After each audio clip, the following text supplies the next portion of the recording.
Bonjour à tous, bienvenue à ce live CroisiEurope, ce live sur les fleuves du Sud.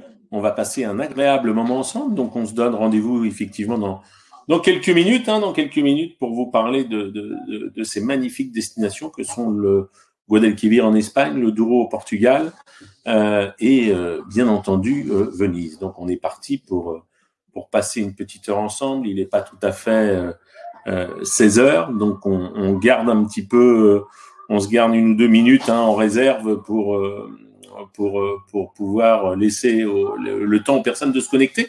En plus, je vous le dis, on a eu un petit bug sur notre plateforme. Pourquoi ce petit bug? Parce qu'il y a eu un petit changement, vous le savez, on a encore passé à l'heure d'été. Alors ma foi, c'est très agréable puisqu'on peut faire les barbecues, surtout en ce moment avec le temps qu'on a. Mais effectivement, la plateforme, elle n'a pas forcément reconnu effectivement ce changement d'heure. J'espère que vous ne nous en voudrez pas pour la plupart et qu'on arrivera à réparer ça très vite. Et on s'excuse s'il y a des personnes qui ont été bien entendu perturbées par ce petit changement. En tout cas, on a un temps sur la France absolument formidable et ça laisse présager un été et un printemps et une fin de printemps, on va dire, remarquable, tout en navigation et avec CroisiEurope. Je le rappelle, on a fait les fleuves de France la semaine dernière, on a fait la Corse il y a 3 semaines maintenant, et là on va vous livrer quelque chose d'assez aussi fantastique, c'est-à-dire que on va aller naviguer au sud de l'Espagne et en particulier sur l'Andalousie. Donc, ce que je vous propose, c'est qu'on va tout de suite commencer notre petite présentation, comme on fait d'habitude, avec avec les fleuves du Sud.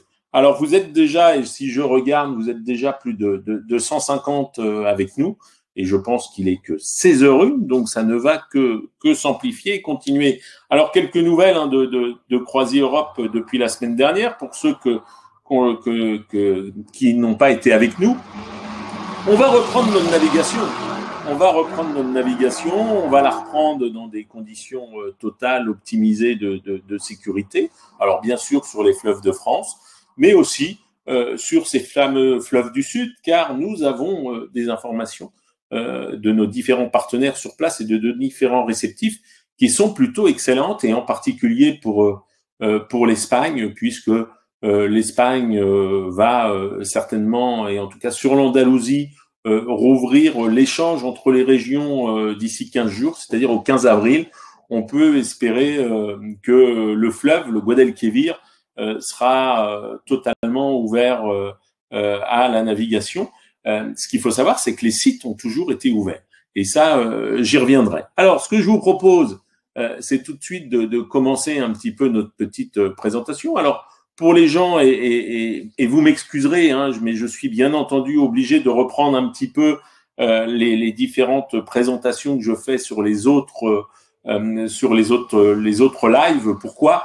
Parce que vous êtes de plus en plus nombreux à nous suivre et de plus en plus nombreux à rester avec nous. Alors, donc on va vous présenter effectivement les bateaux, on va vous présenter les programmes, les vidéos, possibilité, je le rappelle, d'échanger sur le chat, et ça, c'est un outil formidable. Vous pouvez vous poser des questions, car nous avons quelqu'un, effectivement, qui est à votre disposition pour répondre durant tout ce live aux différentes questions que vous pouvez vous poser sur les destinations, mais également sur CroisiEurope. Et surtout, restez avec nous, parce que vous allez rester avec nous. On aura des offres spéciales, et puis on aura effectivement toujours ce petit jeu concours à la fin.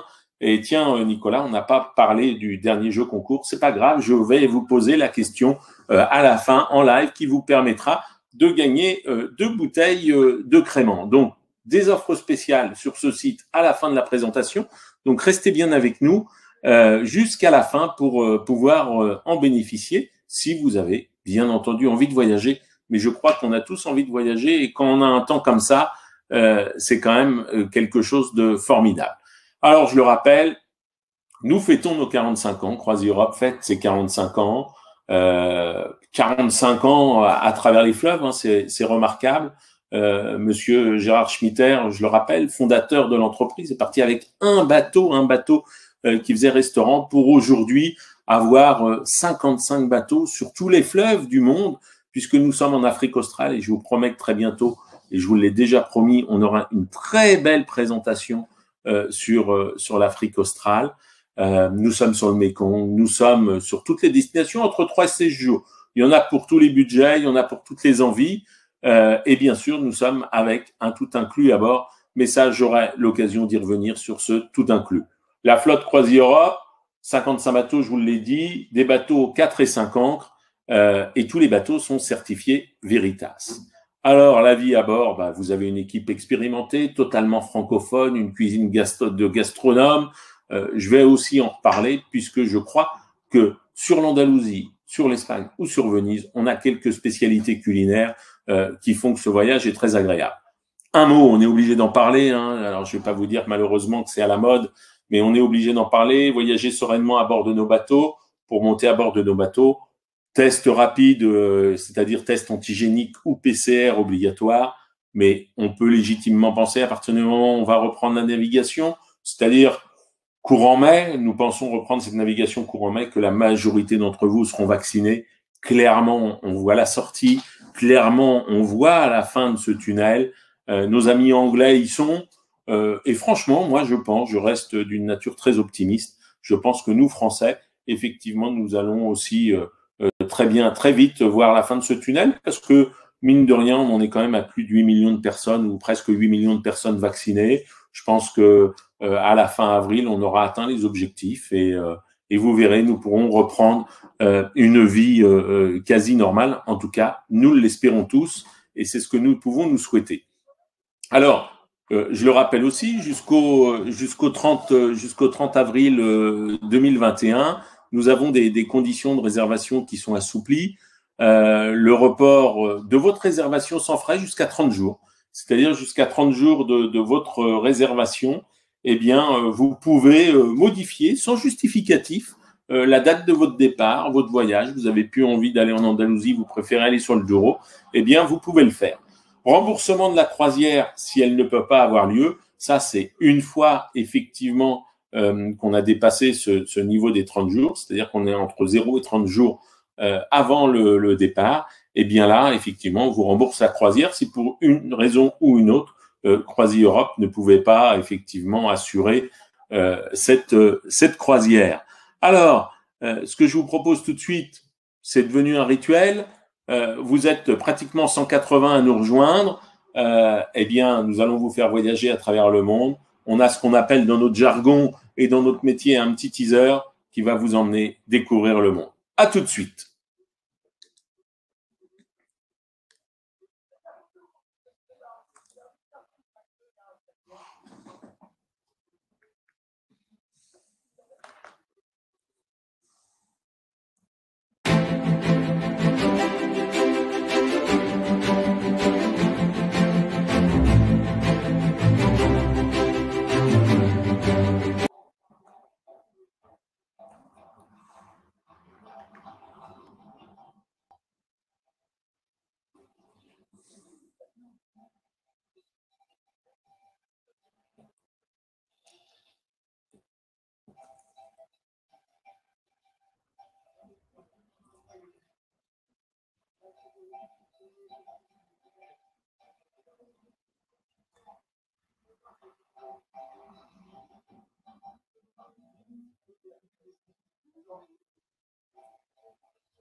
Ah, eh bien voilà, donc visiblement, nous sommes déjà repartis c'était très court finalement, ce voyage à travers le temps. J'en profitais pour regarder un petit peu les différentes personnes qui étaient avec nous sur le chat. Et effectivement, eh bien, nous avons François de Montélimar. Bonjour à François de Montélimar, les fameux nougats de Montélimar. Nous avons Pierre qui nous dit que Paris est confiné. Écoutez Pierre, je suis aussi à Paris. Je vous confirme que dans le boulevard Montparnasse où se trouve notre agence, c'est confiné. Mais par contre, qu'est-ce qu'il y a comme monde dehors encore? Et effectivement, c'est à l'air libre, donc profitons-en. Bonjour à Eliane de Niort, Pierre de Belgique. Ah, les Pierres sont au rendez-vous. Et puis nous avons Pamela, Sandrine, René, Eric aussi avec nous. Donc franchement, beaucoup de monde, là, ça est en train de monter sur le chat puisque nous sommes à l'heure où je vous parle, c'est-à-dire à 16h10, nous sommes pratiquement 200 à avoir rejoint cette présentation sur l'Andalousie. Alors l'Andalousie, je ne vais pas vous dire que c'est ma destination préférée, mais pas loin. Pas loin, pourquoi? Parce que c'est une destination déjà de soleil. Moi, je suis amoureux du soleil, passionné du soleil. Je pense que vous l'avez vu si vous avez assisté à mes dernières présentations. Et le soleil, je peux vous garantir qu'il est au rendez-vous en Andalousie. Le soleil, il est au rendez-vous globalement entre février et fin novembre. On est à peu près sûr d'avoir ce soleil et avec un climat remarquable. Pourquoi? Pour une raison toute simple. Nous avons l'anticyclone des Açores, le fameux anticyclone des Açores dont nous parlent tous les meilleurs spécialistes météo, qui vient de se positionner, sur l'Andalousie. Et effectivement, on va pouvoir avoir une météo clémente. Alors, cette météo clémente en navigation, c'est splendide, sur le Pont Soleil notamment, avec cette piscine, effectivement, en juillet-août. Alors, je le précise, c'est une piscine hors sol, mais nous avons une piscine, et c'est ma foi très agréable de se rafraîchir en juillet-août, mais surtout l'Andalousie. L'Andalousie, c'est des villes, mes amis, mais des villes qui sont fabuleuses. Alors, je vais vous les noter, je vais vous les nommer, et puis on en reparlera. C'est Séville, Grenade, Rondoux, mais c'est aussi tous ces petits villages blancs qui sont fabuleux. Et puis, c'est également les Andalous, ce peuple andalou très chaleureux, remarquable, qui va savoir nous accueillir. C'est un pays qui vit un petit peu la nuit, donc comme d'habitude, il faudra sortir un petit peu de notre zone, un petit peu entre guillemets de confort. Mais en tout cas, vous allez passer une croisière extraordinaire pendant ces 8 jours. À bord de la Belle de Cadix, ça ne s'invente pas. C'est un bateau qui va sur mer. Ce n'est pas seulement un bateau fluvial. Ce bateau est capable aussi de rejoindre l'océan pour remonter, notamment sur le Guadiana au Portugal. Et ça, c'est aussi un petit exploit technologique de la part de Croisière Europe, puisque ce bateau, la Belle de Cadix, labellisé 5 ancres, je le rappelle, dans notre flotte, on a des 5 ancres et des 4 ancres. Là, nous sommes sur un confort assez exceptionnel, avec comme d'habitude, ces lits qui s'ouvrent sur le fleuve le matin quand vous tirez vos rideaux, vous avez cette vue sur le fleuve. Il y a quelques endroits qui sont assez exceptionnels à l'arrivée. Je pense à Cadix, je pense à Séville, effectivement, où on a des escales absolument remarquables. Donc un grand confort, une gastronomie, ce Pont Soleil qui est au rendez-vous et qui va nous permettre effectivement de profiter de toute cette croisière. Alors, les points forts de l'Andalousie, je vous l'ai dit, un patrimoine historique absolument sensationnel et surtout des paysages qui sont inattendus avec vraiment une différenciation entre l'endroit où vous allez aller, c'est-à-dire quand vous allez vous approcher de l'Atlantique ou quand vous allez être sur Grenade, on va avoir des zones différentes et montagneuses. Le climat exceptionnel, je viens de vous en parler. Donc la croisière culturelle, les visites des plus belles villes. Donc tout ça, on peut passer pour tout de suite vous parler effectivement de Cordoue. Alors, j'ai vu un petit commentaire. Nous avons effectivement des croisières familles en juillet-août où les enfants ou les petits-enfants sont gratuits.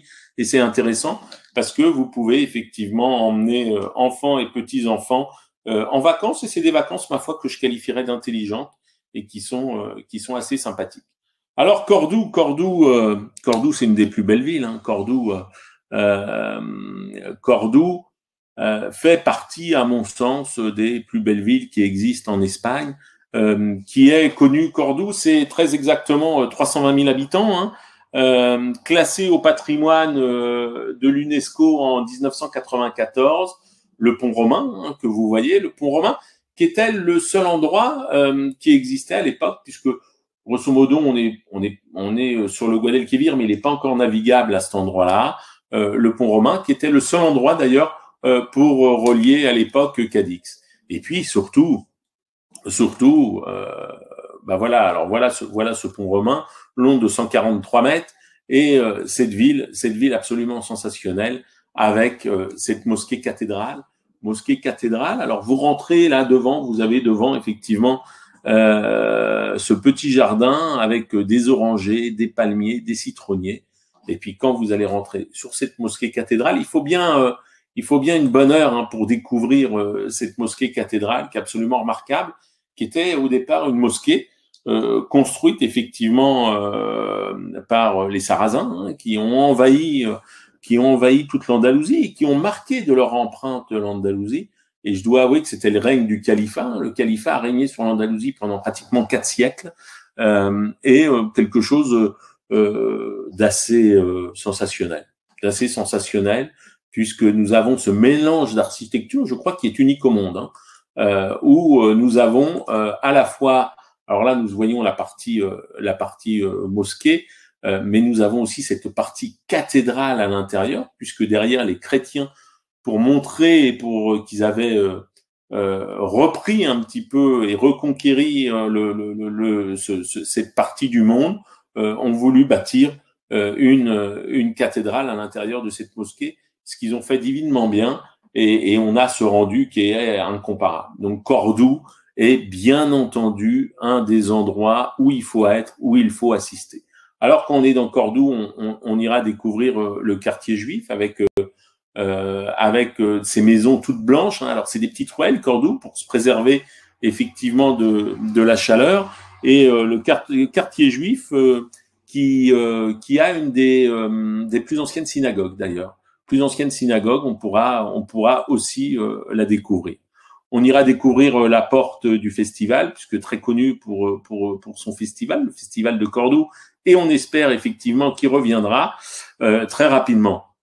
Alors, j'aurais pu vous parler, quand on est à Cordoue, aussi de l'Alcazar, l'Alcazar qui date du XIVe siècle, qui est sur le bord du Guadalquivir, avec de très beaux jardins. Et d'ailleurs, l'Alcazar, c'est ce qui va faire finalement le lien pratiquement de toute cette croisière. On aurait pu l'appeler la croisière des Alcazars, puisque des Alcazars, vous allez en avoir dans les villes principales. Et c'est vraiment aussi quelque chose de très joli. Séville.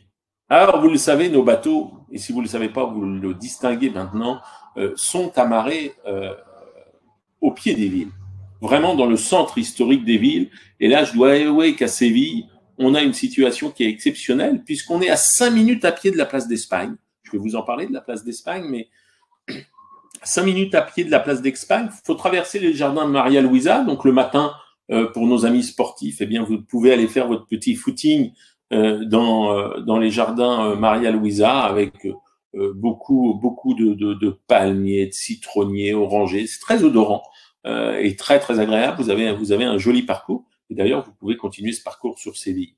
Alors pourquoi je vous dis ça? Parce que je le dis d'une manière forte d'habitude, mais encore plus sur Séville. Vous savez que les Espagnols vivent la nuit, et c'est pas parce que vous êtes en tout inclus, avec un tout inclus de qualité, je le précise, qu'il faut pas sortir. Je vous invite vraiment à sortir quand vous êtes à Séville, parce que cette ville illuminée est fabuleuse. Donc allez découvrir cette ville la nuit, allez déguster les tapas. Alors chez Croisière, on mange divinement bien. Je le rappelle, les repas sont servis à table, les vins sont inclus, vous avez pléthore de desserts. C'est un vrai voyage aussi, finalement, que de découvrir cette Andalousie et ce buffet de desserts avec Croisière. Mais surtout, sortez du bateau, allez découvrir la ville de Séville la nuit, mangez les tapas. Vous avez dans le vieux quartier de Séville, vous pouvez le faire à pied. Vous pouvez y aller à pied. Alors à pied, ça vous prendra 20 minutes, 25 minutes pour aller dans le vieux quartier de Séville pour déguster voir tous ces restaurants avec ces innombrables tapas. Il faut le faire au moins une fois, et à mon avis, il faut le faire à Séville. Et puis, si vous avez la flemme de le faire à pied, vous prenez une calèche. Vous avez de nombreuses calèches, et c'est un moment, ma foi, qui est fort sympathique de se promener en calèche dans Séville. Surtout que le climat est toujours très favorable pour découvrir cette Andalousie. Alors, on ira découvrir la tour d'El Horo, bien entendu, et puis voilà quelques vues de Séville. Mais en réalité, Séville, c'est une vraie. Alors, voilà la place d'Espagne. Alors, la place d'Espagne, représente donc ce palais avec ces deux tours énormes, hein, c'est le palais d'Espagne. Vous avez chaque province d'Espagne qui est représentée par des mosaïques sur le bord, et puis surtout vous avez ce petit canal. Ce canal en arc de cercle, et ce canal il est tourné vers où? Il est tourné vers le Guadalquivir, il est tourné vers Cadix. Et vous savez pourquoi? Parce que c'était la porte de départ pour aller sur les Amériques. Et ça, effectivement, c'est quelque chose de très sympa. Alors, Séville, c'est les arènes. Ces arènes, elles sont pas très vieilles, hein, sur Séville. Elles datent du XVIIIe siècle, mais on considère que ces arènes sont les plus vieilles, les plus belles, excusez-moi, les plus belles d'Espagne. Les arènes de Séville sont les plus belles d'Espagne. Vous avez quelques belles arènes, hein, quand même, en Espagne. Les arènes de Madrid sont assez exceptionnelles. Malaga, qui se trouve aussi en Andalousie, vous avez de très jolies arènes sur Malaga. Alors Séville, c'est aussi l'Alcazar. L'Alcazar qui est très très beau. On en revient sur l'Alcazar. L'Alcazar qui est magnifique avec effectivement ses jardins. Les jardins de l'Alcazar de Séville sont remarquables. On voit quelques stucs donc de la période ottomane, hein, bien entendu, mais là vous verrez la période sarrasin, excusez-moi, plutôt qu'ottomane, excusez-moi, puisque c'est les Arabes et pas les Turcs, hein, qui sont venus sur Séville. Et effectivement, vous avez ces différentes constructions qui sont remarquables de beauté, mais les jardins sont exceptionnels. Cette tour, l'Alcazar de Séville, vous voyez, gravé à la feuille d'or, hein, gravé à la feuille d'or. C'est tout en bois. Vous avez des portes en bois, des boiseries en bois précieux et entouré de feuilles d'or. On est sur quelque chose de remarquable. Remarquable comme la cathédrale de Séville. Est-ce que vous savez que la cathédrale de Séville, c'est pas la plus grande, mais c'est la plus vaste au monde. C'est la plus vaste au monde et elle est effectivement, elle est sensationnelle. Et toujours comme tous les monuments, regardez cette photo, elle est prise un petit peu à la pénombre. Moi, je vous conseille d'aller voir effectivement la cathédrale la nuit aussi. Alors effectivement, on peut pas y rentrer, mais par contre, y passer et aller découvrir cette cathédrale la nuit, assez sympathique. La Giralda, alors faut y monter. La Giralda, c'est pas trop fatigant de monter sur la Giralda. D'ailleurs, moi, je vous conseille franchement de le faire. Pourquoi? Parce que quand vous montez sur la Giralda, vous avez une vue à 180 degrés sur Séville quand vous êtes en haut. C'est bien fait parce qu'il y a très peu d'escaliers. Finalement, c'est une rampe en colimaçon et qui va vous donner une vue à l'arrivée à 180 degrés. Et je vous promets que vous regretterez pas ce petit voyage sur la Giralda, qui, je le rappelle, est l'ancienne tour de la mosquée. Hein, toujours nos amis chrétiens. Ils ont rasé effectivement la mosquée pour construire cette cathédrale, mais ils ont gardé intelligemment cette Giralda parce que déjà pour avoir un point de vue magnifique. Il ne faut pas oublier que Séville était en 92 le lieu de l'exposition universelle et il est resté beaucoup de choses, hein, notamment les caravelles qu'on ira voir un peu plus tard sur la route du retour. À partir de là, on va prendre, une fois qu'on aura été faire un petit tour sur Honda, qu'on aura bien profité de Séville. On va prendre notre navigation et on va aller sur le parc naturel de la Donana. Et ce parc naturel, peut-être certains d'entre vous le savent, mais très peu à mon sens, c'est le plus vaste d'Europe. On n'y pense pas, mais ce parc naturel est le plus vaste d'Europe.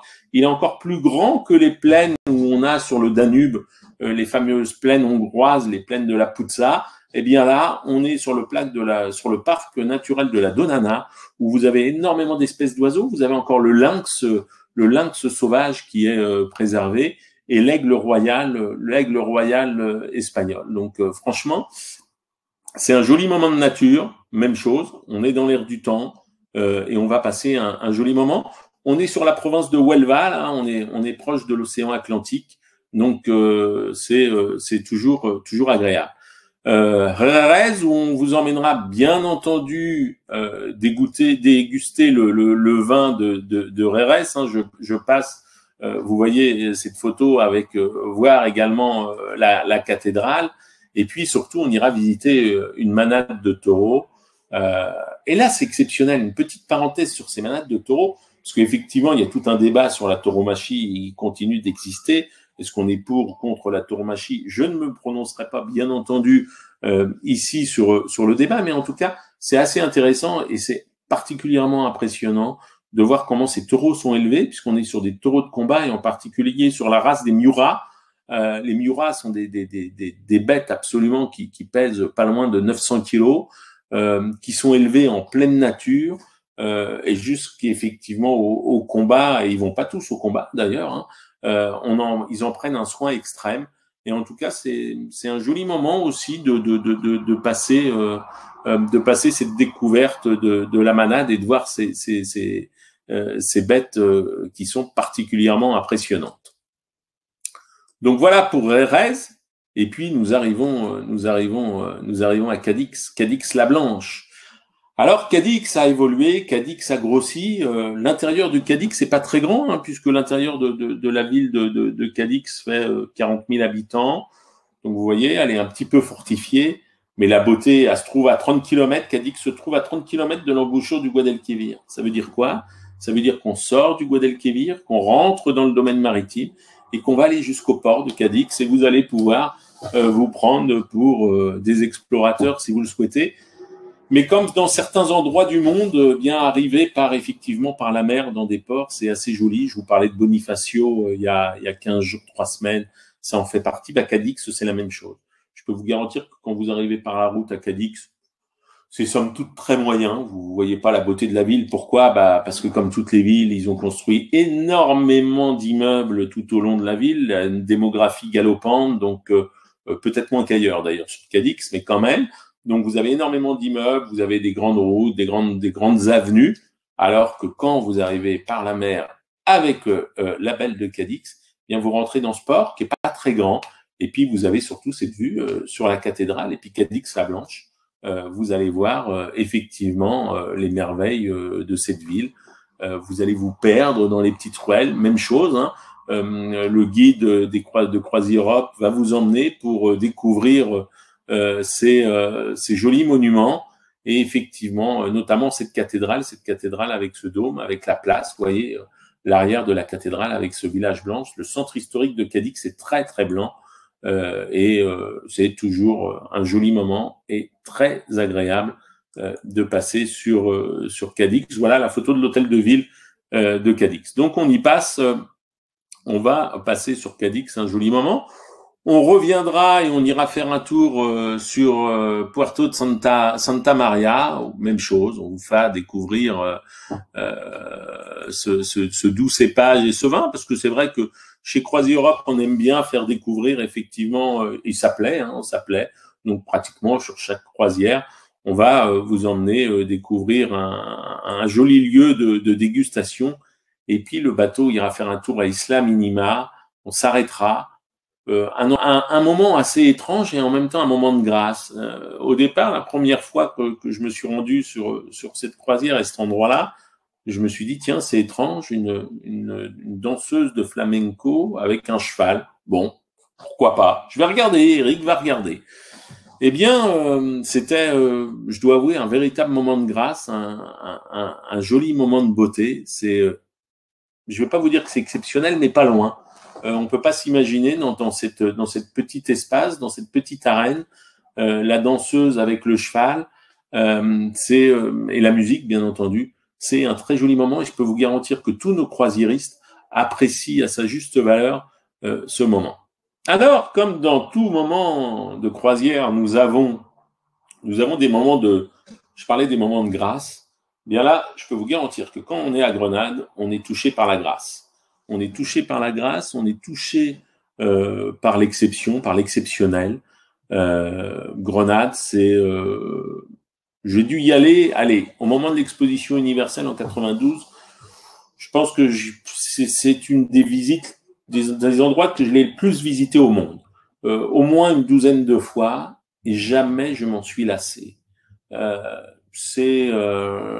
avez la Sierra Nevada qui est derrière. Si vous y allez au mois d'avril, au mois de mai, alors cette année on n'ira pas au mois d'avril malheureusement, mais au mois de mai on peut encore avoir la Sierra Nevada enneigée. Au mois de juin on peut avoir la Sierra Nevada enneigée. Et vous avez ces jardins du Generalif qui sont fabuleux. Alors, la ville de Grenade en elle-même est pas folle, hormis peut-être la cathédrale.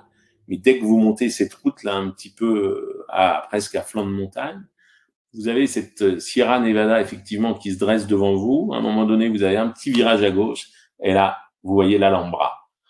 L'Alhambra, ça veut dire rouge en arabe. Ça veut dire rouge en arabe et effectivement, c'est Alhambra où vous allez, on va vous emmener dans les différents endroits. Alors bien sûr, les jardins du Généralif qui sont somptueux, mais vraiment somptueux. Et puis, alors, qu'est-ce que j'ai comme petite diapo à vous poser? Voilà une partie des jardins du Généralif. On a plusieurs palais et on a notamment les fameuses colonnades de la Cour aux Lions. Et c'est dommage, je ne les ai pas à vous les proposer, mais ces colonnades de la Cour aux Lions sont dans un état de conservation avec le travail avec le stuc et le travail de cisaillement qui a été fait. Mais on y resterait des heures pour admirer ce travail. Et puis partout dans ce palais de l'Alhambra, vous avez des petits bassins. Donc franchement, s'il y a une excursion à retenir, c'est une excursion à faire. Et grâce à Croisière Europe, vous êtes sûr de pouvoir la faire, puisque maintenant c'est l'endroit le plus visité d'Espagne. Il faut le savoir que l'Alhambra est l'endroit le plus visité d'Espagne. Et bien souvent, des touristes qui sont pas prévenus arrivent en voiture. Ils ont pris une location de voiture. Ils arrivent en voiture, ils arrivent sur le site de l'Alhambra et c'est marqué en anglais, c'est marqué sold out complet. Et effectivement, ils ont fait 150, 200 kilomètres pour visiter ce site merveilleux. Et souvent, heureusement ou malheureusement, c'est marqué complet parce que bien entendu, pour pouvoir bénéficier et encore plus aujourd'hui du calme de ce site, il limitait déjà le nombre des entrées, donc ça sera encore plus limité à aujourd'hui. Donc franchement, l'Andalousie remarquable, l'Alhambra exceptionnelle, c'est l'excursion à faire et ne pas rater. En redescendant, on vous emmènera découvrir la cathédrale de Grenade et puis faire un petit tour dans le centre pour ceux qu'on a envie. Bien entendu, vous aurez un spectacle flamenco à bord.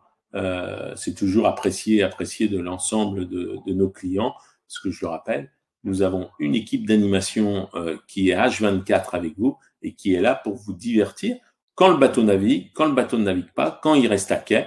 Donc, vraiment, vous pourrez assister à ce joli spectacle. On terminera par le monastère de la Rábida et le parc des Caravelles qui date de l'exposition universelle à Séville. Et donc, avant de passer à la petite offre que vous avez peut-être entreaperçue à l'instant, je propose à mon maître assistant, à l'homme qui s'occupe de tout, Nicolas d'ailleurs, on peut le remercier, il va nous envoyer la petite vidéo, même la grande vidéo, elle dure 3 minutes, c'est un voyage au cœur de l'Andalousie. Maestro, on y va tout de suite.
pas bon d'ailleurs.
Alors, je reprends effectivement un petit peu la main sur cette présentation. Déjà nos excuses, parce que visiblement un certain nombre d'entre vous n'ont pas pu voir, j'étais sur le chat, n'ont pas pu voir un petit peu cette vidéo. On est toujours sur ce même souci, effectivement, dû au décalage horaire. C'est un bug un petit peu du système que nous avons, et effectivement, il n'a pas intégré que nous changions d'heure. On va lui rappeler, effectivement, pour les prochaines. Mais en tout cas, il y a une chose qui est sûre, c'est que vous pouvez les voir sur notre site, vous pouvez les voir sur YouTube. Donc, vous avez toutes les vidéos disponibles. Et encore une fois, toutes nos excuses pour ce petit bug. Alors, je vous ai promis quelques avantages. Tout de suite, un avantage avec le code webinar. Si vous voulez vous réserver Séville pour tout 2021, c'est-à-dire le Guadalquivir, nous vous offrons l'excursion à Séville. Alors, l'excursion à Séville, je vous l'ai dit, donc une super balade au sein de Séville avec un guide conférencier, et surtout le surclassement pont. Le surclassement pont, c'est-à-dire que nous sommes sur un bateau à 3 ponts, j'ai oublié de vous le dire. Donc, exemple, si vous prenez le pont intermédiaire, eh bien, nos équipes de réservation vont directement vous mettre sur le pont supérieur.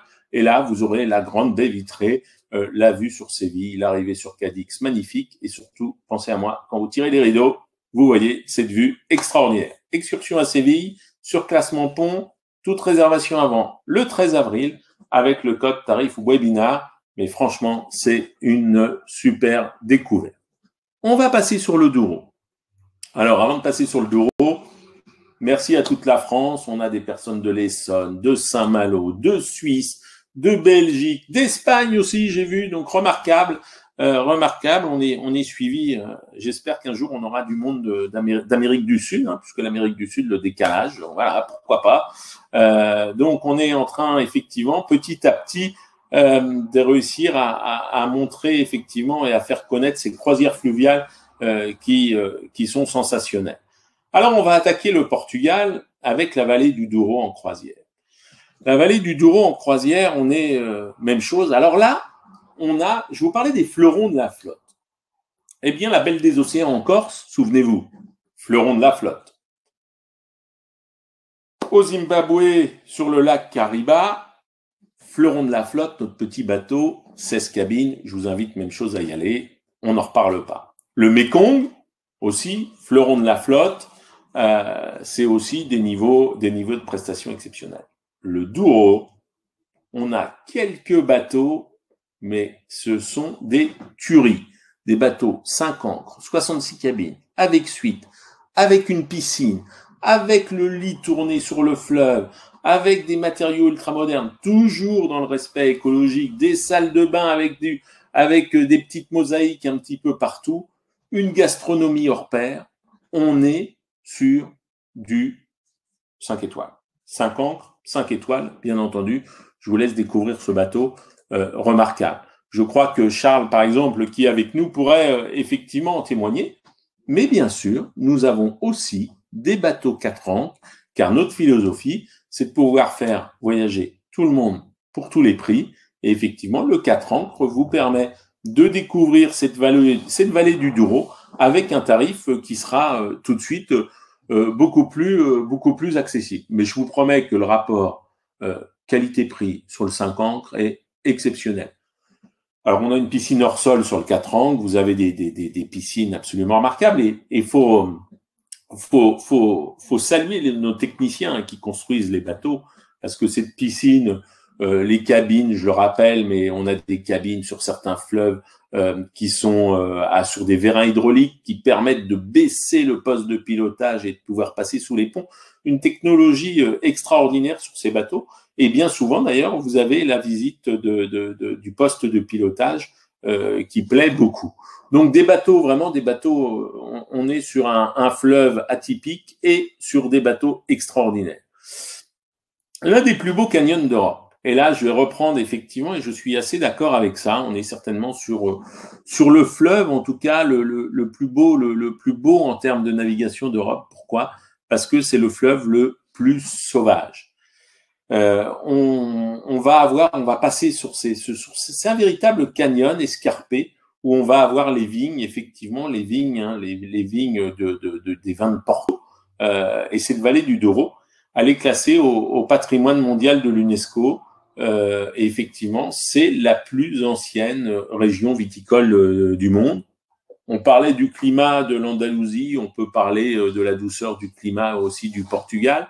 Si vous regardez sur la carte, Douro la ville de Porto est effectivement au nord, Lisbonne au sud, mais c'est assez sensationnel.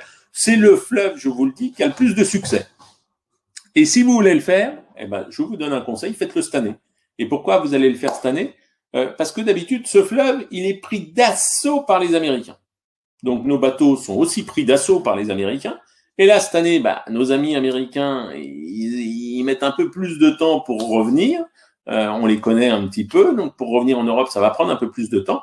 Donc là, s'il y a un moment pour faire le Douro, c'est maintenant. C'est dès maintenant. Dès que j'ai fini cette présentation, vous avez les équipes qui vous attendent. Je rappelle, on a les bureaux de Nice, on a notre bureau à Lyon, que je salue, le bureau de Nice que je salue aussi, bien sûr, le bureau parisien, alors je les précise, les bureaux parisiens et le bureau de Nice, malheureusement, ne sont pas ouverts car nous sommes en confinement, mais par contre, toute l'équipe est là pour répondre à vos questions au téléphone, et bien sûr, notre siège social à Strasbourg, où vous avez toutes les personnes qui vous attendent, et le bureau à Nantes qui a également rouvert depuis peu, donc vous pouvez vraiment aller faire un tour dans nos bureaux et on répondra à vos questions et toutes vos interrogations. Donc, découverte de ce Douro, même chose, avec la croisière famille en juillet-août, où les enfants de moins de 16 ans sont gratuits. Donc, profitez-en, n'hésitez pas, parce que je pense que de toute façon, encore une fois, les vacances seront encore modifiées cet été, même si l'optimiste est de rigueur, eh bien, les vacances seront modifiées. Et c'est une bonne idée d'emmener ses enfants ou ses petits-enfants pour faire un petit peu de culturel et en même temps profiter de la piscine et du climat qui est fort favorable. Porto, capitale du Nord. Alors Porto, capitale du Nord, Porto, c'est une très jolie ville, totalement différente de Lisbonne. Je parlerai un petit peu de Lisbonne tout à l'heure. Mais c'est vrai que c'est une ville qui est plus simple, qui est plus ouvrière, mais qui est plus authentique. Pourquoi? Parce que Lisbonne, au cours des dernières années, et vous l'avez vu au cours des reportages, s'est énormément développé. Porto est resté très, très authentique, et ce qui fait son charme. Et vous voyez notre bateau, là, nos 6 bateaux, ils sont amarrés au pied de ce pont. Donc, vous avez globalement, alors ce pont, je le précise, il a été construit par Monsieur Eiffel. Mais Monsieur Eiffel, il était absolument partout, un petit peu comme Vauban avec ses citadelles. Eiffel, il a construit pas seulement la tour Eiffel, mais il a construit aussi beaucoup de ponts. Vous avez notamment le viaduc de Garabi dans le Massif central. Bien là, il nous a emmené ce joli pont. Et donc, pour revenir à nos bateaux, ils sont effectivement installés au pied de ce pont, donc 10 minutes à pied, allez, 15 minutes si je suis généreux du centre-ville. Et même chose, il faut découvrir cette ville la nuit, vous en aurez la possibilité. Et on va vous emmener faire un petit tour sur cette ville de Porto absolument remarquable. Alors le vieux tramway, regardez cette vue principale du vieux Porto où vous allez monter pour découvrir par exemple le palais de la Bourse, bien sûr. vous allez aller découvrir la cathédrale. Donc vous allez découvrir effectivement beaucoup de merveilleuses choses. Et puis vous aurez ce qu'on appelle un Porto by Night qui vous emmènera pratiquement jusqu'à l'embouchure, hein, jusqu'à l'océan, où là on pourra effectivement faire de nombreuses photos. Ce moment est très très apprécié des croisiéristes, ce Porto by Night, puisqu'on remonte. Alors vous avez deux rives hein, sur Porto, rive droite, rive gauche, et vous avez la fameuse rive où vous avez toutes les caves, et vous les avez toujours d'ailleurs, hein, ces caves de vin de Porto. On vous emmènera bien entendu visiter, déguster, vous pourrez en acheter si vous le souhaitez, le vin de Porto, et on va passer à nouveau un joli moment. Et la ville est remarquable. La ville est absolument remarquable. Ce palais de la Bourse, franchement, je vous invite à aller le découvrir. Voilà le Porto by Night. Alors, je consulte de temps en temps mes petites notes parce que des fois, j'ai peur d'oublier des choses et j'ai bien fait de les consulter puisqu'on va vous emmener découvrir la gare, la fameuse gare de Porto où vous avez toutes ces mosaïques qui retracent un petit peu l'histoire de cette ville. Ces mosaïques qui sont très très belles. Donc n'hésitez pas à vous promener dans Porto. J'avais noté aussi et je vous le dis, allez découvrir un petit peu les différents cafés, notamment le Majestic qui se trouve dans Porto, pour déguster un petit verre de ce vin qui est absolument remarquable. Dès qu'on sort de Porto, et ça c'est assez frappant, on a un peu la même chose, hein. Alors en moindre, je vous l'accorde, sur la Seine, mais dès qu'on sort de Porto, on tombe tout de suite pratiquement sur la vallée du Douro. Alors c'est assez stupéfiant. On va avoir nos amis qui font de l'aviron, les rameurs. On va aller tout de suite voir des palais à droite, à gauche. Vous aurez ces anciens palais plus ou moins abandonnés. Et on va arriver tout de suite sur la ville de Pinhao. Pinhao qui est pour sa gare, voilà, qui est au niveau de sa gare, qui effectivement a plus de 30 mosaïques, effectivement, qui reconstituent effectivement l'histoire un petit peu de Porto et qui retrace en même temps les différents travaux agricoles sur cette ville. Le Douro est un fleuve atypique et on va passer à un moment donné la plus haute écluse d'Europe. Plus haute écluse d'Europe, c'est quelque chose d'impressionnant. C'est dommage, j'ai pas une photo à vous montrer, mais tant mieux parce que de temps en temps, finalement, les photos empêchent de vivre le moment présent parce qu'on s'imagine et on a l'impression d'y avoir été.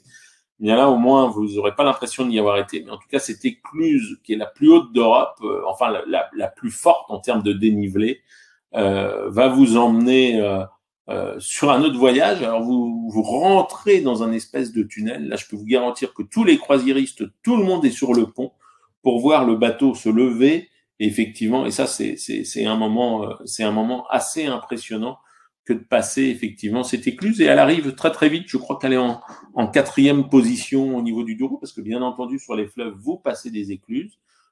Et cette écluse doit arriver en 3e position peut-être. En tout cas, voilà. Donc après, ce qui nous emmènera sur la ville d'Aveiro. Aveiro, qui est une ville où on ira vous l'emmener. On vous emmènera. Donc c'est une ville qui est très colorée et qui est connue effectivement pour ses embarcations et ses canots. Donc c'est une ville d'eau. Hein. On reste toujours dans le domaine de l'eau. Et vous voyez ces embarcations qui retracent aussi un petit peu l'histoire qui servait beaucoup aux populations pour transporter les différentes matières agricoles. Villarreal avec effectivement le manoir de Matteo qui date du XVIIIe siècle, qui est très joli. C'est un joli endroit. Alors Villarreal, on s'arrêtera dans la ville et on vous emmènera au-dessus, donc qui est un petit peu à l'écart de la ville de Villarreal. Et ce manoir est renommé donc bien sûr pour sa chapelle, mais en même temps pour ses jardins.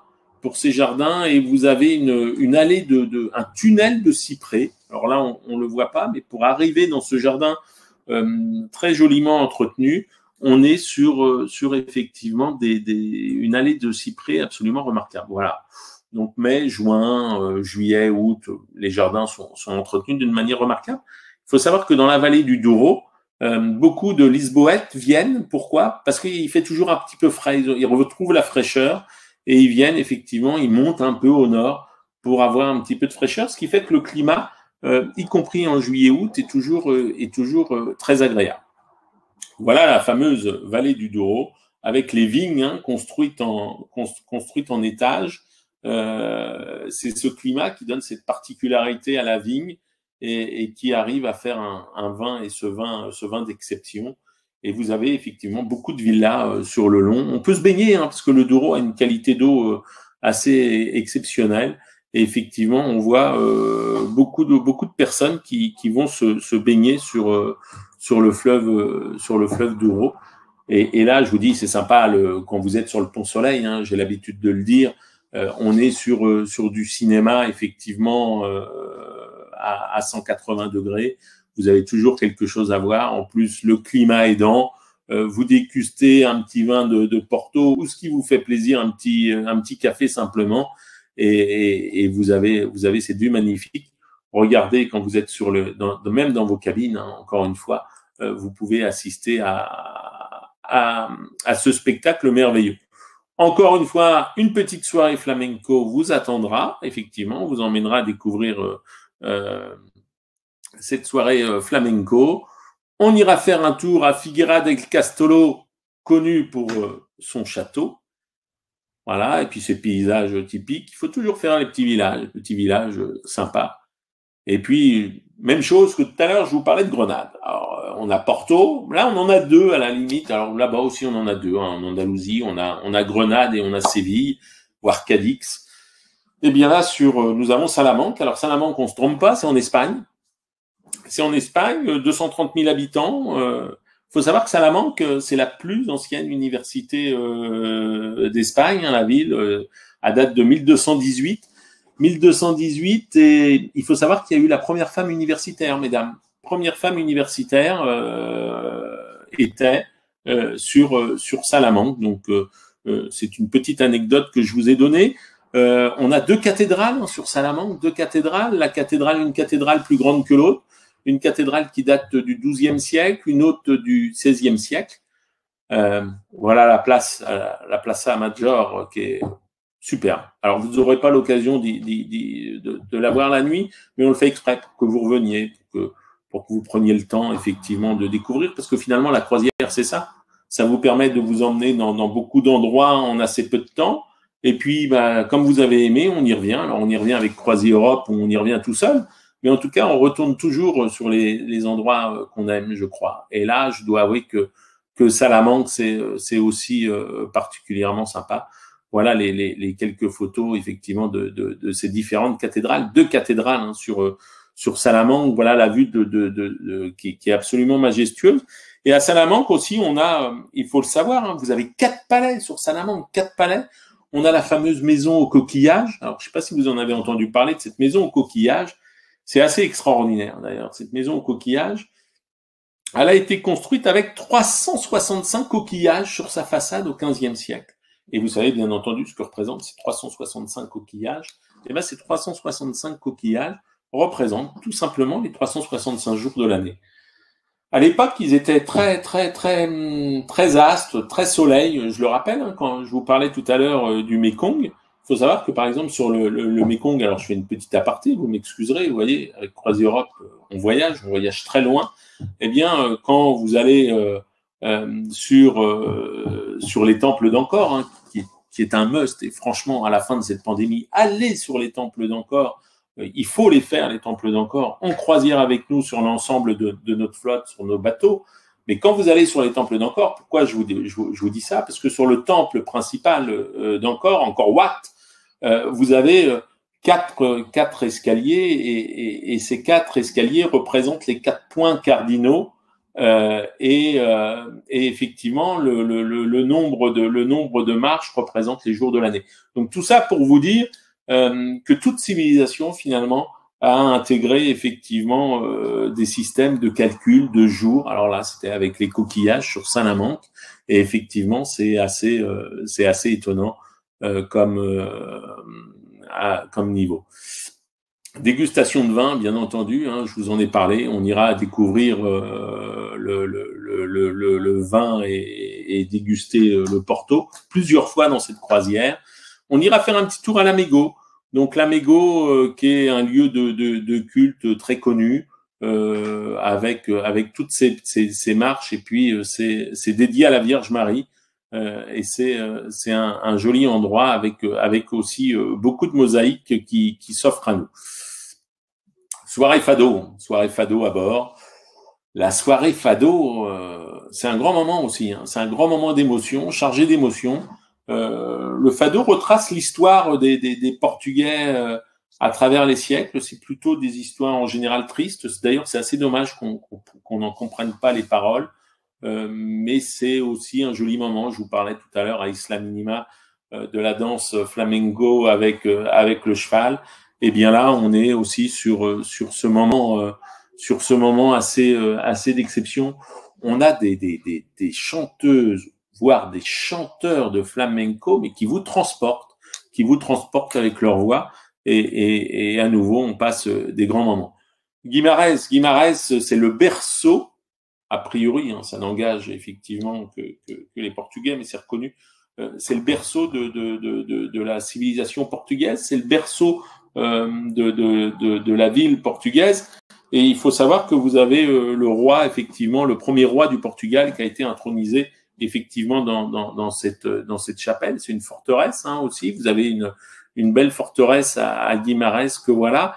Il faut se souvenir hein, que le Portugal a encore été, il n'y a pas très longtemps, on doit parler d'une cinquantaine d'années, sous le joug d'une dictature militaire. Hein. Il faut s'en souvenir. Et aujourd'hui, la fameuse révolution des œillets, il faut se souvenir qu'aujourd'hui, effectivement, la démocratie pour le Portugal, pour les Portugais, c'est particulièrement important et c'est quelque chose. Une fois qu'on aura terminé ce beau voyage sur le Douro, et je vous le dis, qui est vraiment atypique, qui est vraiment un produit à la fois une croisière nature, des paysages somptueux, peut-être moins de monuments, quoique que sur l'Andalousie, surtout quand vous allez sur Salamanque, et on vous donne la possibilité, si vous le souhaitez, d'avoir une extension sur Lisbonne. Lisbonne qui est sur le Tage, hein, donc qui est la porte de départ et d'entrée de beaucoup d'explorateurs. Lisbonne est une très très jolie ville construite sur plusieurs collines. Lisbonne, c'est le nom des navigateurs prestigieux. C'est aussi la forteresse, c'est des quartiers comme le Barrio Alto, hein, qui est un endroit très à la mode. Ils ont voulu, vous le voyez au fond, reconstituer un petit peu le pont de San Francisco. On a l'impression d'être sur ce pont de San Francisco. On a le Christ Rédempteur, presque le Corcovado au Brésil. Donc bon, alors c'est vrai qu'ils ont des liens d'apparenté, mais on n'est pas loin et on voyage beaucoup. C'est vrai, ma foi, quand on est sur Lisbonne, avec la fameuse tour de Belém, au coucher de soleil, qui gardait effectivement le port de Lisbonne et qui le garde toujours. Ce monument d'exception qui est le couvent des Hiéroménites, extraordinaire aussi de par sa visite, par sa grandeur et par sa capacité à mettre toutes les tours en valeur. C'est aussi un beau moment de visite. Voilà pour cette présentation sur le Portugal et cette extension donc sur Lisbonne. Si le cœur vous en dit, hein, puisqu'on y est, il faut vraiment pas hésiter. Vous êtes au Portugal, n'hésitez pas à le faire. Alors effectivement, je vous l'avais promis, vous êtes avec nous, nos équipes sont à vos côtés et on va vous proposer quoi? On va vous offrir tout simplement, comme on vous a offert l'excursion à Séville pour l'Andalousie, eh bien là, on vous offre l'excursion à Porto et le surclassement pont. Et le surclassement pont, si vous prenez le 5 ancres, là, je peux vous garantir que ça prend toute sa valeur, parce que vous m'en direz des nouvelles. Toujours pareil, on pense à Eric, on ouvre la baie vitrée, on tire les rideaux et on voit les paysages absolument sensationnels sur le pont supérieur. Alors sur tous les ponts, hein, globalement. Mais effectivement, plus on est élevé, on a l'habitude de dire, mieux est la vue, mais vous inquiétez pas, si vous êtes simplement sur le pont principal ou le pont intermédiaire, on est franchement pas mal parce que tout le monde a la même vue au final quand vous êtes sur le pont Soleil et au bord de la piscine. Voilà pour le Portugal. Il nous en reste un petit à faire, vous l'avez remarqué, il est 17 heures. On a un certain nombre de personnes qui nous ont rejoints. Je m'en excuse encore auprès d'eux, effectivement. On a eu quelques soucis au niveau du timing, mais en tout cas, vous avez vu une partie du Portugal, ce que l'on peut vous offrir à l'occasion des 45 ans de CroisiEurope. Et maintenant, nous allons vous parler de Venise, mais avant de vous parler de Venise et de sa lagune, je vais vous envoyer une petite vidéo, car avec CroisiEurope, on voyage pas sur le Portugal, mais on voyage tout de suite sur Venise. À tout de suite.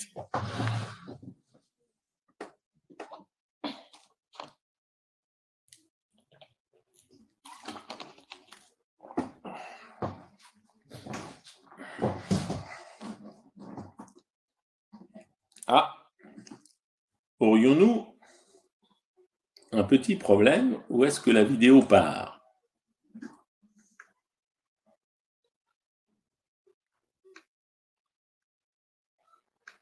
Alors, ah, ça y est, c'est parti.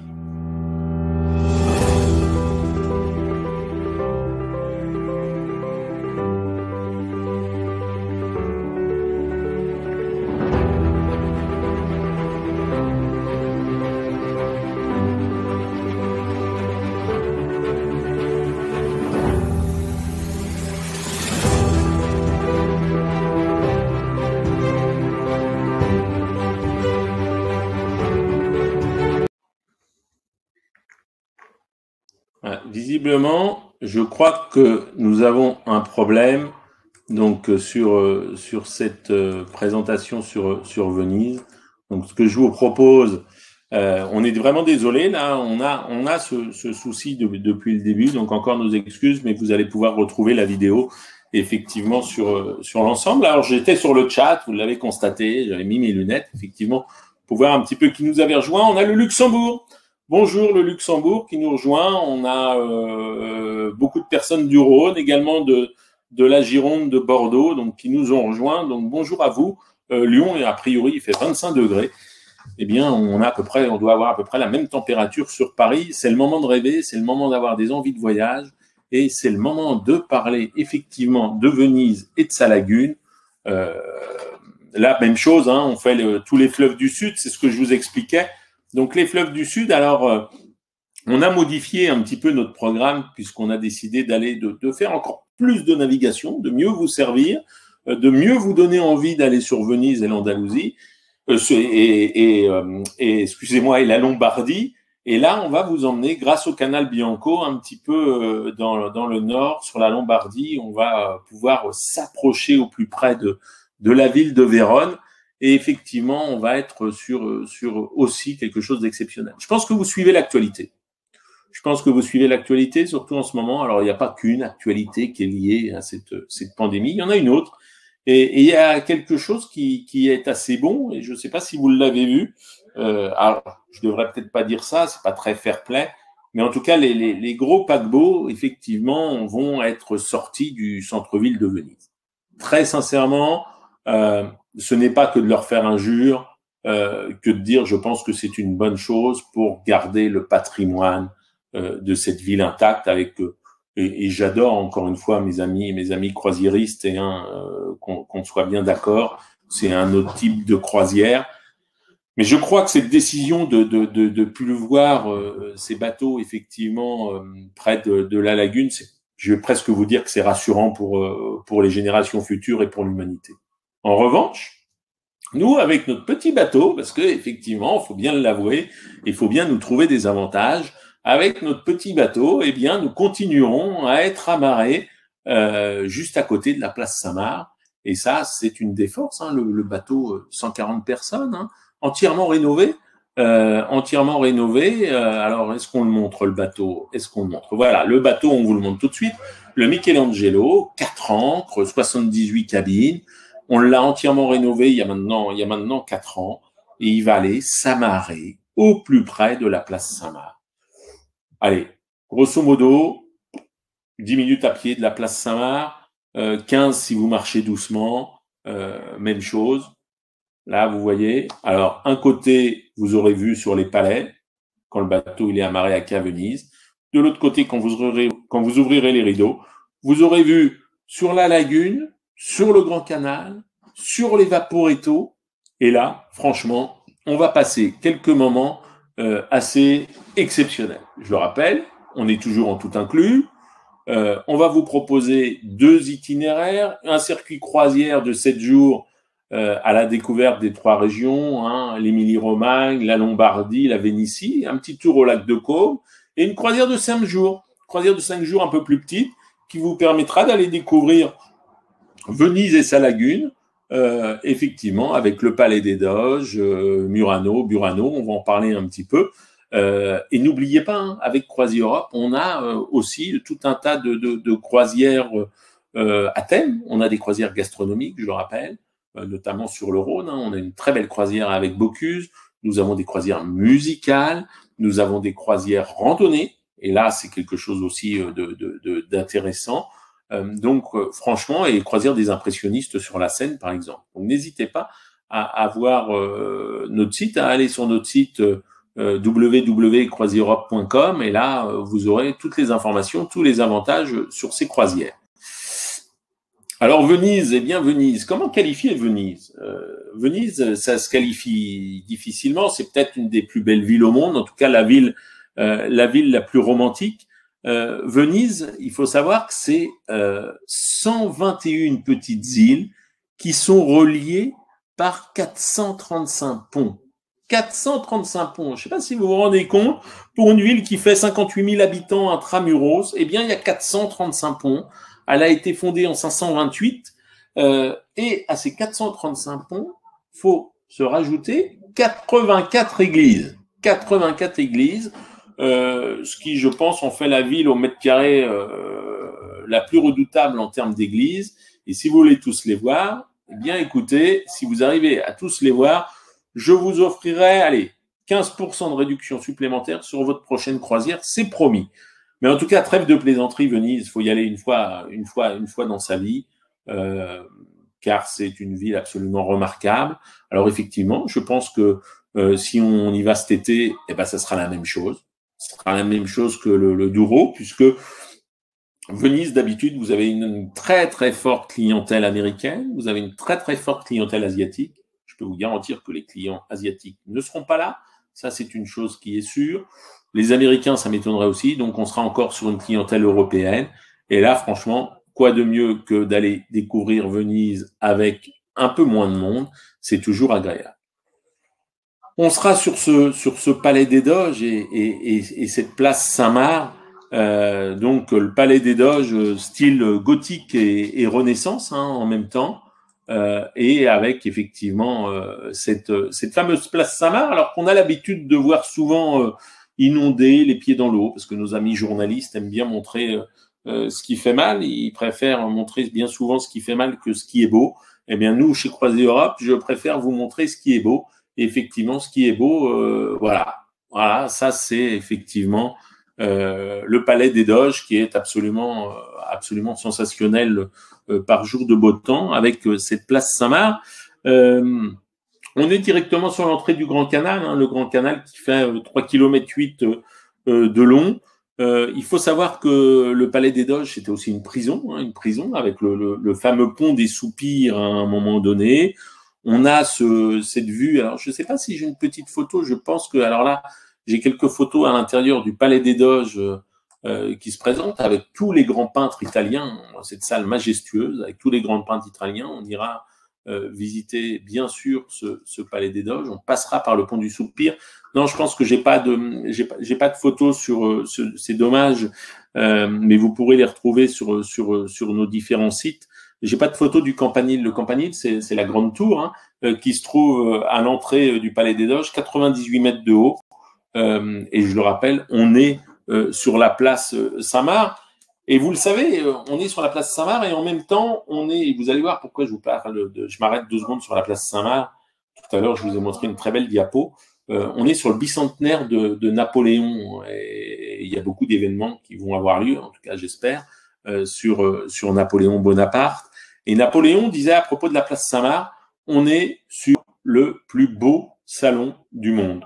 Et je crois que l'expression est assez belle.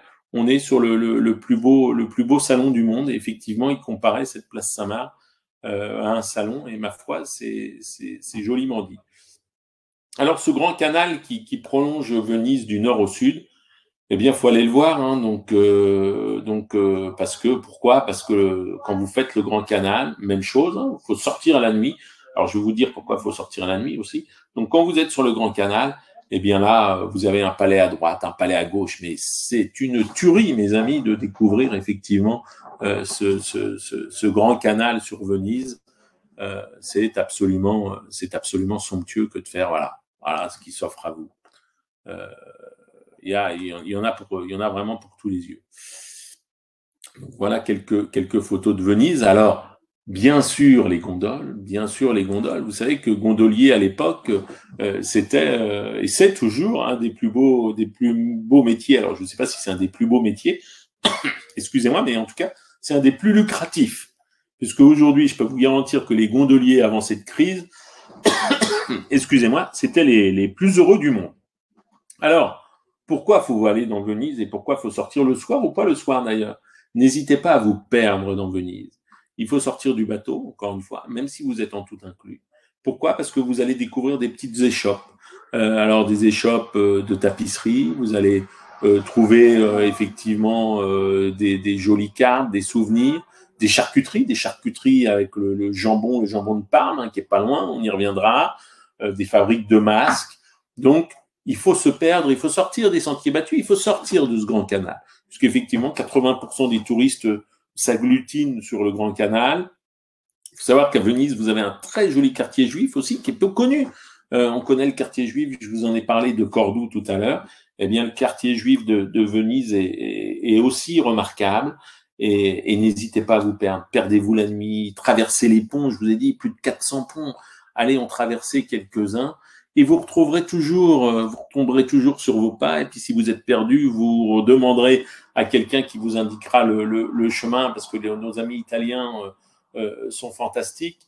Et puis, vous perdre, c'est assez sensationnel, parce que si vous y allez la nuit, vous aurez l'impression de replonger à travers le temps et de remonter un petit peu le temps, de vous retrouver effectivement à l'époque de Venise, à l'époque du carnaval. On peut tout imaginer. On vous emmènera visiter une fabrique de gondoles.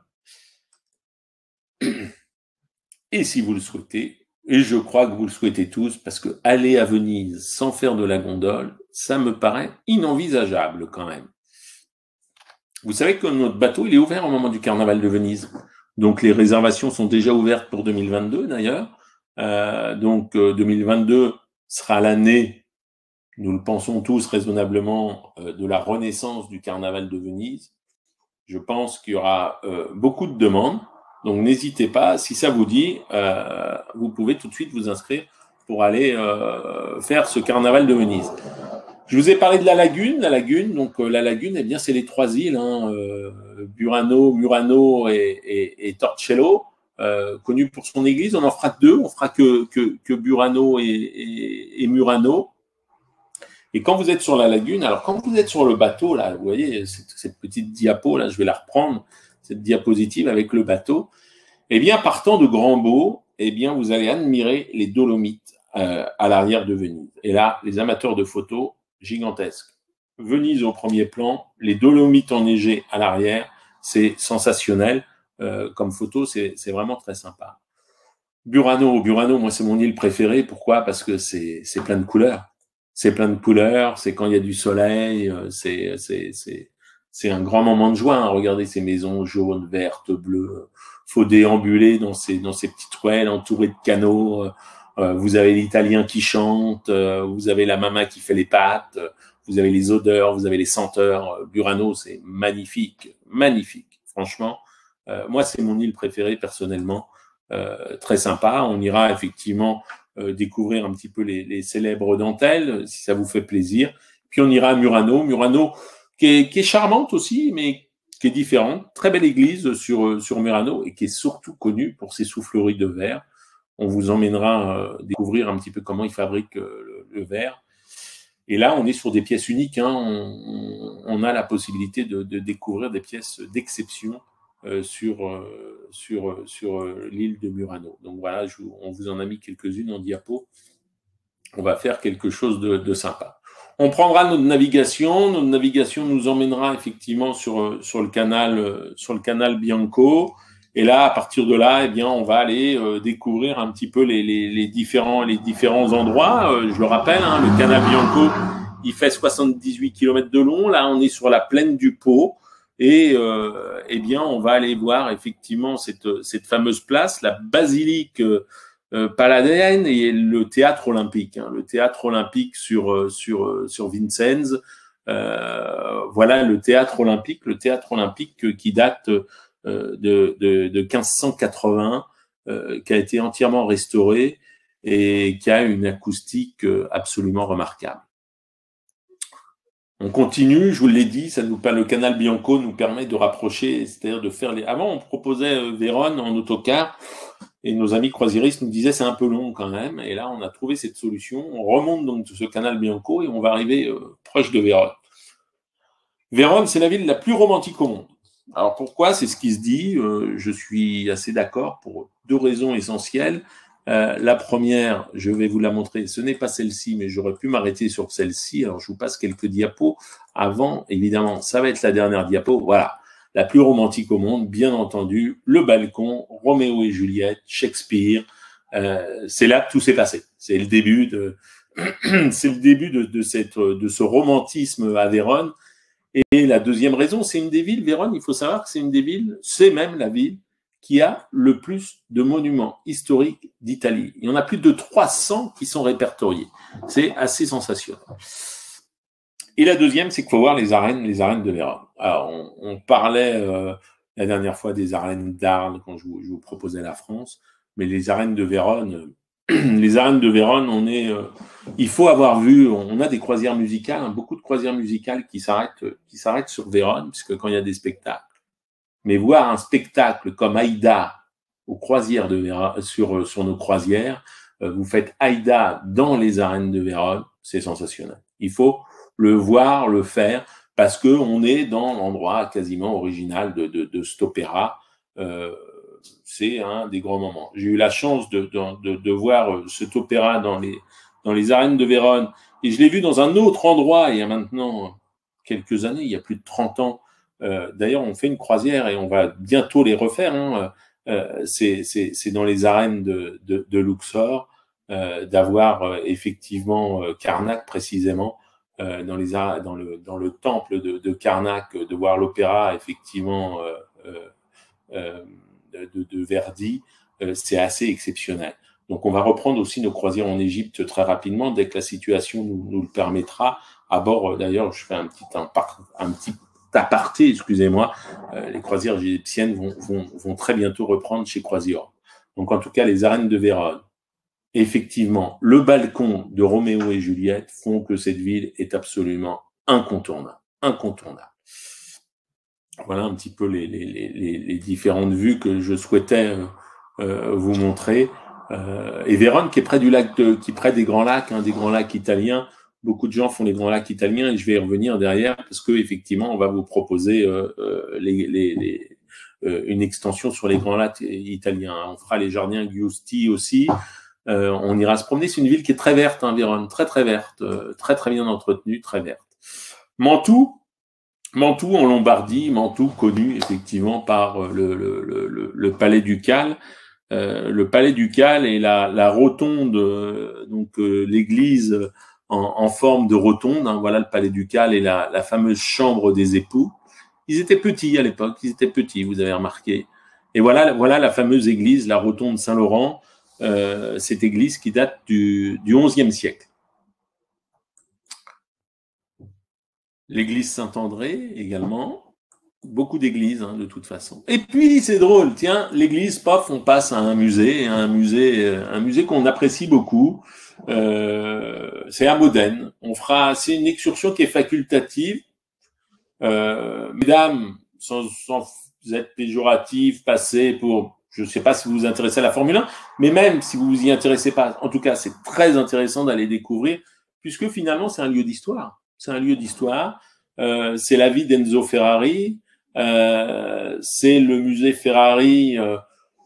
C'est cette marque de voitures de sport qui est mythique hein, pour beaucoup de monde. Et je trouve que c'est un joli voyage, c'est un très très joli voyage dans le temps du sport automobile, dans un des temples, El Commandator. On a des vrais aficionados de cette marque. Et d'ailleurs, je le précise, puisqu'on parle de croisière, où là, on a décidé effectivement de vous faire visiter à Modène le musée Ferrari, si vous êtes intéressé. On va avoir pour 2022 de nouvelles croisières. Je vous le donne un petit peu en exclusivité. Tiens, on va avoir 2 croisières. On voyage. On va avoir une croisière sur la Hollande en 2022 qui va vous permettre d'aller découvrir les Floralies, qui sont l'exposition universelle à la limite des Hollandais avec toutes les fleurs à bulbes. Ça, c'est un événement assez sensationnel. Et on aura une nouvelle croisière sur le Rhin. Là, on va vous emmener aussi. Pourquoi je pense à ça? Parce qu'il est important d'en parler. Une nouvelle croisière sur le Rhin. On vous emmènera notamment à Stuttgart et on vous emmènera découvrir le musée Porsche aussi. Vous voyez, on a d'un côté le musée Ferrari pour nos amis italiens et puis d'un côté le musée Porsche pour l'Allemagne. Mais simplement, bien entendu, si le cœur vous en dit, puisque ce sont que des croisières optionnelles. Donc, regardez nos nouveaux programmes. Ils sont sortis. Appelez nos personnes et nos agents de réservation qui seront un plaisir de vous renseigner. Je continue et avec Crémone, avec cette ville fortifiée par les Romains, Crémone avec cette place médiévale, avec la grande tour, la cathédrale, somptueuse, hein, et puis bien entendu connue pour les luthiers, puisque c'est là que les plus grands luthiers ont sorti les violons extraordinaires. Parme, on ira découvrir Parme. Alors Parme qui est connu bien entendu pour son jambon. D'ailleurs, je vous en ai parlé tout à l'heure à Venise. Allez dans les quelques charcuteries italiennes qui sont remarquables où vous aurez du jambon. C'est pour ça qu'il faut vous perdre un peu pour trouver ces petits magasins où vont les locaux finalement. Ça c'est important. Et puis à Parme, on va aller visiter le baptistère que vous voyez. Qui est tout en octogonal, qui a été entièrement restauré et qui a cette particularité qui le rend magnifique, qui est tout en marbre rose. Donc voilà un petit peu le baptistère en marbre rose, effectivement, l'intérieur, et vous voyez l'intérieur de la cathédrale. On ira faire un tour à Milan, capitale de la Lombardie, proche effectivement des Grands Lacs, hein, parce qu'on vous propose une excursion de 3 jours 3 nuits pour terminer, et avec cette cathédrale qui date du VIe siècle. Milan, c'est aussi la capitale de la mode. Madame, je vous ai proposé tout à l'heure pour les messieurs, c'est un peu un raccourci, je suis d'accord avec vous, les Ferrari, et puis capitale de la mode, eh bien vous vous rattraperez, monsieur achètera une Ferrari, et puis vous pourrez vous acheter quelques chaussures à la mode qui sont remarquables, franchement remarquables. On est les couturiers, les fabricants milanais sont remarquables. Alors c'est pas tout à fait juste hein, entre le prix d'une Ferrari et d'une chaussure même milanaise. Là, on sera pas tout à fait au même niveau. Mais en tout cas, voilà, profitez de Milan puisque vous êtes sur une croisière. Profitez de Milan, profitez du lac de Côme. Le lac de Côme, c'est une merveille ce lac. Quand vous faites le tour, on vous emmènera découvrir tous ces petits villages colorés autour du lac de Côme.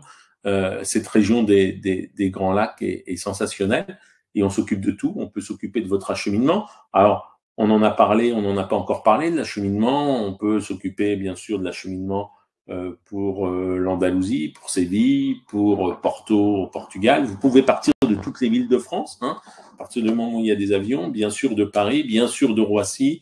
On me posait la question du Luxembourg. Je pense, oui, qu'il y a des avions du Luxembourg. Même chose pour la Belgique, même chose pour nos amis suisses. Nous avons des départs de toutes les capitales, bien entendu, et les villes principales.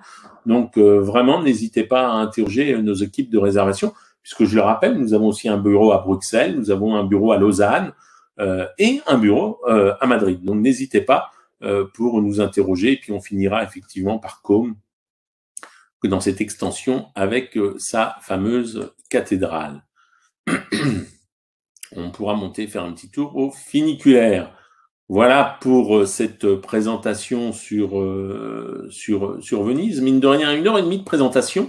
Et là, on va vous proposer effectivement quelque chose pour conclure un petit peu en beauté et pour nous excuser effectivement de ce petit souci qu'on a eu tous ensemble.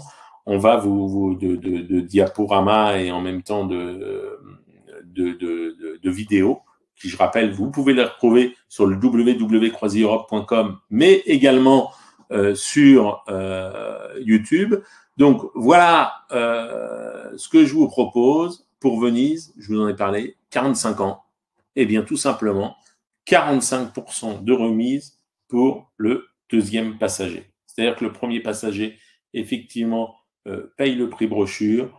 Votre conjoint, effectivement, a 45% de remise pour le deuxième passager. Et ça, je crois que c'est quand même un très, très bel avantage. Donc, n'hésitez pas à demander les dates. Alors, c'est pas sur toutes les dates, c'est sur une sélection de dates, hein, bien sûr. Vous le retrouvez sur l'ensemble de nos sites. Mais en tout cas, demandez à nos équipes de réservation. Elles vont se faire un plaisir, effectivement, de vous répondre. Alors attention, à gagner 2 bouteilles de crément. Alors je vais poser une question qui va être un peu plus compliquée. Vous êtes toujours plus de 200 avec nous. Ça sera la 4e bonne réponse s'il y a une bonne réponse à nouveau. Mais comme ça va être compliqué, ça sera la personne la plus proche de la réponse qui aura gagné les 2 bouteilles de crément. Alors attention, vous êtes prêts. Je vous ai parlé de cette ville magnifique de Venise. Je vous ai parlé des 435 ponts, mais je vous ai aussi parlé des églises. Combien avons-nous d'églises sur Venise intramuros? Combien avons-nous d'églises sur Venise intramuros? Attention, top, c'est parti. 4e bonne réponse, effectivement, gagne effectivement les 2 bouteilles de crément alsacien, s'il vous plaît. Alors, je regarde un petit peu les différentes questions et je vais un petit peu sur le chat pour voir. Il y a Claude qui nous pose la question: à partir d'un groupe de combien de personnes pouvons-nous privatiser un car pour les excursions? Bien, écoutez, moi, ce que je vous propose, c'est de contacter nos équipes et nos commerciaux. Ils vous le donneront, mais globalement, plus vous êtes nombreux, vous vous en doutez, effectivement, plus vous pourrez privatiser l'autocar et moins ça vous coûtera cher. Mais on peut dire que globalement, à partir de 30, on peut réussir à privatiser un petit peu les excursions. Lisbonne est une super ville, je vous conseille de visiter Fatima. Après un voyage de groupe au Portugal, je rêve d'une croisière sur le Douro. Eh bien, écoutez, Samuel, allez-y, faites une demande de cotation sur le Douro. N'hésitez absolument pas. Demandez à nos équipes, effectivement, de vous proposer cet itinéraire. Difficile actuellement en Italie avec les conditions. Oui, c'est vrai, en ce moment, l'Italie, les conditions, mais on peut espérer que tout ce qui est en train de se passer, que dans un mois et demi, ça aille beaucoup mieux. Et moi, je suis persuadé qu'au mois de juin, on pourra faire l'ensemble de nos croisières. Et en tout cas, juillet, août, ça, c'est une chose qui est sûre. Venise avec CroisiEurope, c'est sensationnel. Merci de nous le dire. Denis, c'est très sympa. En tout cas, merci à tous. Merci à tous pour votre écoute. Vous avez été encore une fois très nombreux. On vous donne rendez-vous tout simplement mardi prochain, notez-le. Mardi prochain, on vous emmènera pour un voyage sensationnel. On vous emmènera tout simplement en Croatie. On vous emmènera en Croatie mardi prochain à bord de la Belle de l'Adriatique pour un autre voyage. Ce sera un voyage maritime, mais j'aurai plaisir à vous présenter effectivement la Croatie. Merci de nous avoir suivis. Passez une excellente soirée, passez une excellente semaine qui s'annonce effectivement absolument printanière. Et je vous donne rendez-vous dans toutes les boutiques CroisiEurope, dans toutes les agences de voyage CroisiEurope pour prendre les réservations. Pensez aux avantages que vous avez. N'hésitez pas à nous interroger et à très bientôt. Merci à vous.